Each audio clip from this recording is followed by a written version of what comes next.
Estamos con el ingeniero Raúl Paulinovich, Moli Paulinovich. ¿Qué tal, Moli? ¿Cómo andás? Muy bien, muchas gracias por favor, la invitación y por charlar estas cosas. Sos múltiples, ¿no? La última vez te acordás que viniste como actor.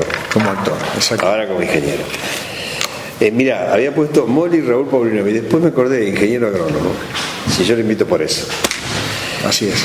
Moli, mira, habíamos con Marcelo, cómo introducimos a las preguntas que te vamos a hacer y escribimos ¿qué es lo real? Lo que nosotros vemos, Marcelo Sevilla y yo, ¿qué es lo que vemos? Lo real vemos cada vez más agua por todos lados, campos y pueblos inundados, caminos anegados, lagunas que desbordan y siguen creciendo y cortan rutas e inundan pueblos y ciudades. Eso es lo que nosotros vemos. Totalmente. Yo ayer fui a firmar, puedo decir, ¿cuánto falta para que la 33 se corte? Es poco. El lunes venía de Buenos Aires, voy a decir, ¿cuánto falta para que la 8 ya está? Lo que se dice se escucha. O sea, eso es lo que yo vi. Sí, sí, de acuerdo. Lo que ve todo el mundo. De acuerdo. ¿Qué es lo que se dice y se escucha? Las ANAPAs están saturadas. No sé si lo dije yo alguna vez o no, seguramente lo debo haber dicho porque en las mesas se dice.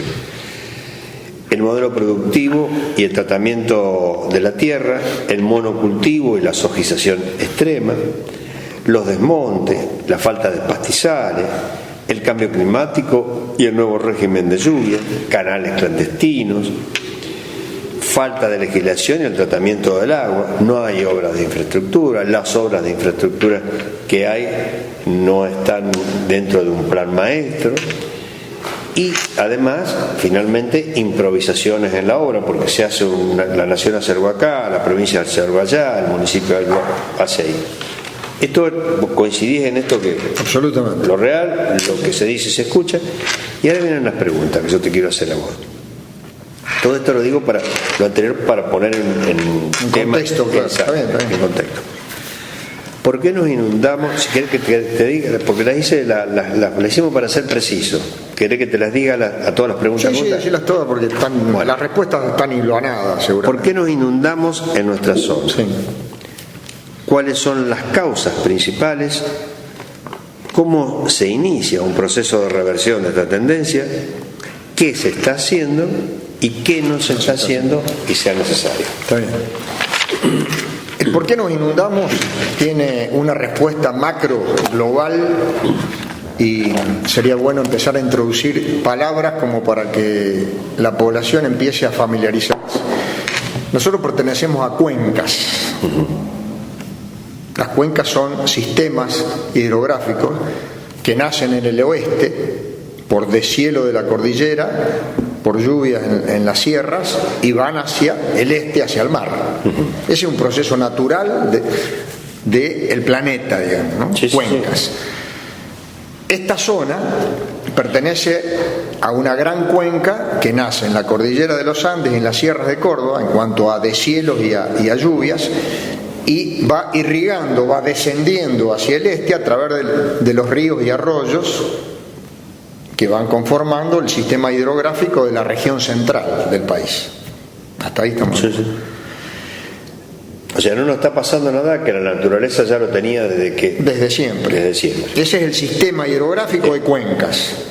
El agua nace en un lugar, va arrastrando sedimentos hasta llegar al mar. Bien. El agua dentro de las cuencas se consume para la vida. Los tres grandes consumidores de agua, ¿quiénes son? Los seres humanos, los animales y las plantas. Y aquí empieza el primer conflicto con ese sistema de cuencas. Un conflicto que, desde el punto de vista humano, lo encuadramos en ciclos cada 25 años, que el planeta y el sistema tiene más o menos organizado en los últimos 200 años en cuanto a periodos de más o menos cantidad de agua. Esto está también desarrollado científicamente. Esto independientemente de nosotros los argentinos. Exactamente. Hablando de lo que es, yo te diría, en sistema dentro de lo que es la cuenca grande del Paraná, Río de la Plata y demás, ¿no? Cada 25 años se dan procesos más o menos secos y procesos más o menos húmedos. Este último tramo de estos procesos es el más o menos húmedo. Bien, dentro de esa cuenca, si hacemos un análisis de qué pasó con las lluvias en los últimos 100 años, tenemos más o menos variaciones, pero no de alto impacto, en la cantidad de lluvias en los últimos 100 años. Ahora, si ponemos una lupa y vamos achicando el zoom y vamos a los últimos 10 años, vemos que en este proceso se producen modificaciones que tienen que ver con el cambio climático. No cuantitativas, sino modificaciones en tiempo y cantidad. ¿Qué quiere decir esto? Que llueven 300 milímetros en 3 días en Comodoro Rivadavia, cosa insólita. Sí. Si vos eso lo trasladás en los años, siempre llovió entre 300 y 400 milímetros por año, pero no en 4 días. ¿Qué pasa cuando llueven 120 milímetros de golpe en María Teresa en 72 horas? El sistema de desborda. Entonces aparecen estos fenómenos. Ahí está el cambio climático. Un cambio climático que se sabía que iba a venir, había información científica, nosotros los técnicos lo fuimos informando y demás. Entonces aparecen acá, de nuevo voy a los consumidores, seres humanos, plantas y animales. Entre las plantas y los animales, el consumo de agua forma parte del ciclo biológico de equilibrio. ¿Quién rompe el equilibrio? El hombre. ¿Por qué? Y acá empieza algo que tiene que ver con un punto que ahí no está, pero que hay que tratarlo. Hay en estos últimos 25 años un desbalance, un mal manejo de los recursos. Y aquí digo, ¿qué recursos? Naturales, financieros y humanos. Y el responsable de eso es el ser humano, el hombre. Recursos naturales. En función de la maximización de la renta, en cuanto a la urbanización, se empezó un desmonte descontrolado, sin ningún tipo de planificación, como bien vos lo decís en tu diagnóstico, en todo lo que es la cuenca superior, que sería la Sierra de Córdoba, San Luis, los montes grandes de la cordillera. Para lo que pasó en los últimos 25 años, la irrupción de todo este sistema de barrios cerrados. Maximización de la renta por superficie, por metro cuadrado, para que el hombre viva mejor. Entonces se desviaban arroyos, se tapaban algunos para que vayan, y se fue interfiriendo en lo que naturaleza naturalmente va manejando, cosa que no hicieron nunca los animales y las plantas. Claro, un animal lo sufrieron. Exactamente. Segundo, mal manejo de los recursos. Planteado, y aquí entro en un poco a profundizar lo que es mi actividad y mi profesión. Es un error plantear de que la sojización es la causante. Sacá del lado de la soja, pero hay una palabra que sí, el monocultivo. Yo, si no hago soja y hago girasol, las consecuencias van a ser las mismas. El monocultivo conspira contra el equilibrio natural que la naturaleza le propone al ser humano. Cuando vos vas a una selva, a un lugar, ves una heterogeneidad de especies. Sí, seguro. Lo mismo la pampa húmeda. La pampa húmeda tiene una heterogeneidad de especies, arbóreas, arbustivas, herbáceas, leñosas, no leñosas. Y aquí empieza el otro desmanejo de los recursos. Para maximizar la renta por hectárea, se llega al cultivo más rentable, que hoy es la soja. En otra época era el lino, era el trigo, el maíz. El girasol. Pero ¿por qué no se producía el desbalance? Porque había un mayor equilibrio entre los consumidores del agua. ¿Quiénes eran los consumidores del agua hace 25 años? Las pasturas que tenían ganado. Recordemos que Rufino era capital nacional de la ganadería, y Venado Tuerto tenía 4 ferias que remataban todas las semanas más de 1000 animales que salían de la región, y eventualmente llegaba siempre un 20% de afuera, pero eso desapareció en homenaje a la soja. Ahora, la soja no llega por casualidad ni porque alguien la regó y demás, llega porque es un buen negocio. Claro. Y desplaza como negocio al trigo, al maíz, al girasol, a la avena, al centeno, a la alfalfa. Mucho más negocio que todo eso. Por lo tanto, el ser humano, en el contexto de maximizar la renta, va al mejor negocio. ¿Qué faltó acá? Una política pública global, en ese plan maestro que bien vos decís, como para regular ese negocio. ¿Cuáles son los instrumentos que tiene la política que se debe hoy gran parte de la responsabilidad de estas consecuencias de ese desmanejo? Las retenciones son una, impuestos adecuados como para fomentar uno o frenar otro cultivo, fomentar la ganadería, fomentar la forestación. ¿Existen instrumentos legales? Sí existen. Hay una ley forestal en la provincia de Santa Fe que es casi ideal, te diría. No existe, por ejemplo, en la provincia de Santa Fe, en el marco de la legislación, una ley de aguas. La ley de aguas de Santa Fe data de los principios del 1900. Sí, Julio es el primer legislador, sí, y es digno de rescatarlo, sí, que se encargó de decir, a ver, ¿qué pasa con esto? Sí. Otras provincias tienen una ley de agua mucho más actualizada, San Luis, Mendoza, que son las provincias que tienen problemas de déficit de agua, no de excesos. Está bien.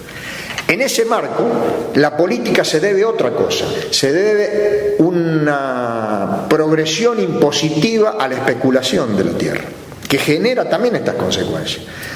La sojización, para poner el nombre que normalmente utilizamos. Por eso dije lo que se escucha. Como cultivo rentable, ¿no? Pero bien podía ser el eucalipto o otra cosa.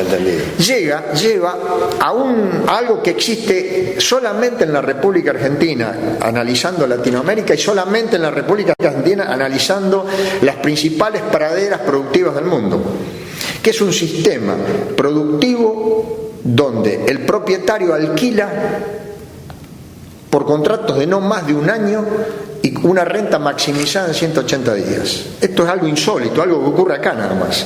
Y que en 25 años nos debemos una discusión política para ordenar eso. En el año 2006, la Federación Agraria Argentina presenta una propuesta al gobierno nacional sobre un gran bache que es la ley de arrendamiento, para que el que alquile el campo tenga entre 3 y 5 años de alquiler, y en esos 3 o 5 años puede hacer un plan maestro de producción donde puede incorporar ganadería, rotación de cultivo y otra especie para consumir más agua. Está bien. ¿Enseguida está bien? Sí, perfecto. Eso está pendiente. Una ley de arrendamientos. La ley de agua, que es lo que Julio. Una ley de suelos, que países como Paraguay y Uruguay la tienen. Pensando el suelo como un bien propio accidental. Si el suelo tarda 100 años para formar centímetros, yo, propietario, en 10 años no tengo ningún derecho a destruir esa palabra, no sos dueño, sos propietario. Exactamente. O mejor dicho, lo heredé de mis abuelos y se lo tengo que transferir a mis hijos. Soy propietario. Ese marco regulatorio de una ley de uso del suelo, donde el Estado fije límites, no existe. Ni en la nación ni en las provincias. No. Existen algunas cuestiones un poquito más detalladas, por ejemplo en Mendoza, en las zonas donde el tema del déficit de agua y la calidad de los suelos son el gran problema. Por lo tanto, nos esmeramos un poco en cuidarlo. Pero estamos hablando de la región central, donde de cada $100 que ingresan a la República Argentina por exportaciones, 60 salen de acá. Entonces, la política tiene una gran deuda con todo este diagnóstico, porque hay instrumentos que no están. Ley de arrendamientos, ley de uso del suelo, ley del agua y fundamentalmente una reforma impositiva que castigue a la especulación por el uso de la tierra. En una época nosotros hablamos del impuesto a la renta normal potencial. Sí. Que causó un sacudón en los sectores en aquel momento del 70, que hablábamos. El impulsor fue el ingeniero Giberti, que era el ministro de Agricultura de Campo. Sí, que murió hará unos años, los 90 y pico de años. Hoy tiene más vigencia que nunca eso.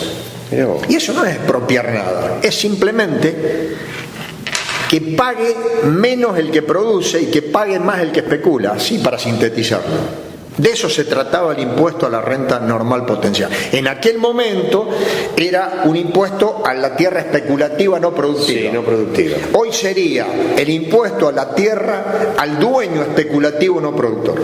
¿Entendés la diferencia? Sí, serían los instrumentos que habría que empezar a discutir. El famoso paradigma productivo es el que hay que empezar a discutir. Claro. En este marco. Sin echarle la culpa a la soja, al maíz, al trigo, que son los cultivos que nosotros necesitamos incorporar. Pero dentro del esquema de consumo del agua, que es otra palabra que tenemos que empezar a manejar, los grandes consumidores de agua que resolverían parte del problema de la zona central de Venado Tuerto serían tener más trigo, más maíz, menos soja, más alfalfa y demás. Por lo tanto, para eso necesitamos una política pública.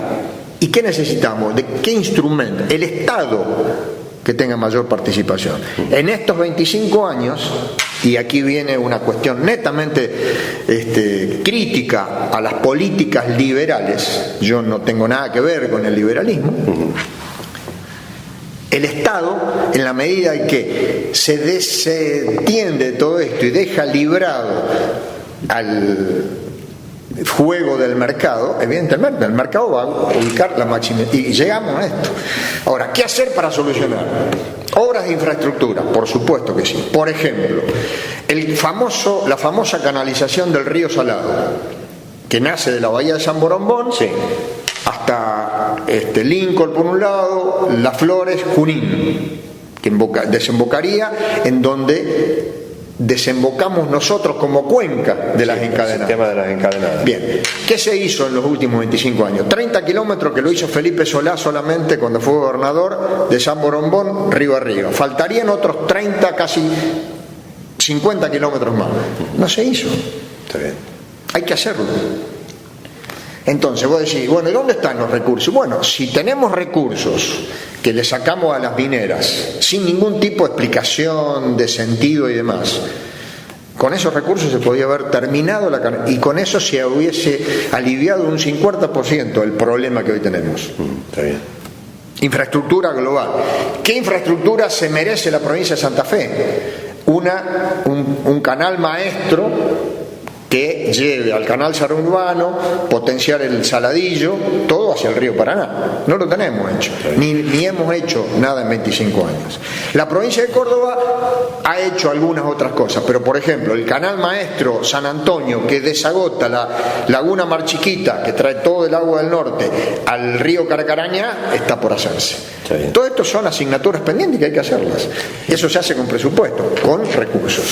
Molí, no, vos haces periodismo también, así que viste cómo sí, ya te entiendo, por eso no sé si está bien, está perfecto, pero pero vamos a volverlo al tema a tratar, porque nos interesa muchísimo y andamos en la búsqueda de con quién lo podíamos hablar, y dimos con vos.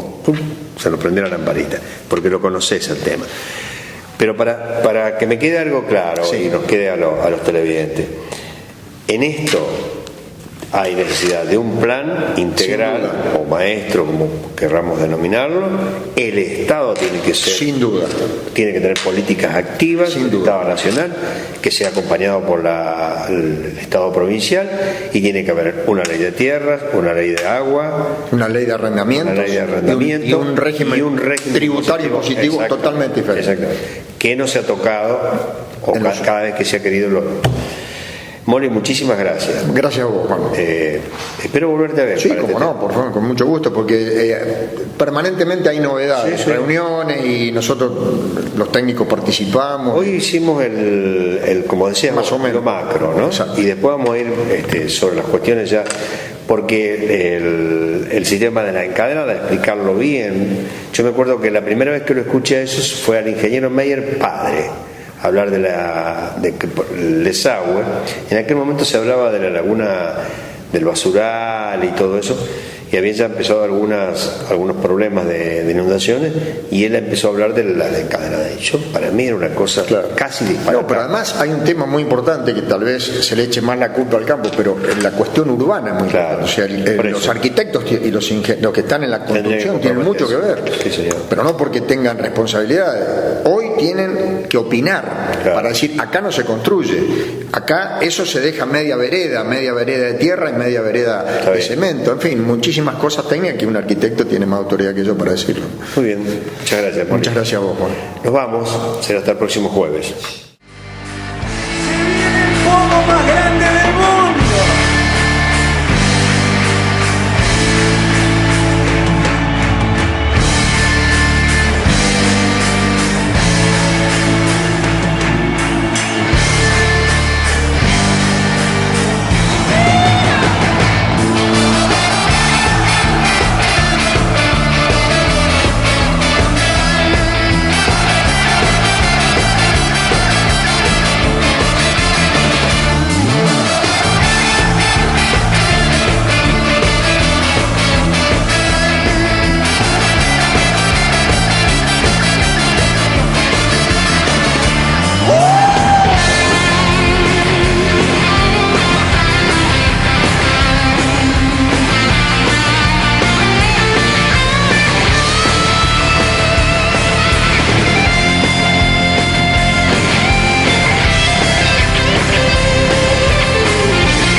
El montaje final es muy curioso. Es en verdad realmente entretenido. Vas en la oscura multitud de prevenidos, tiranizando a quienes te han querido.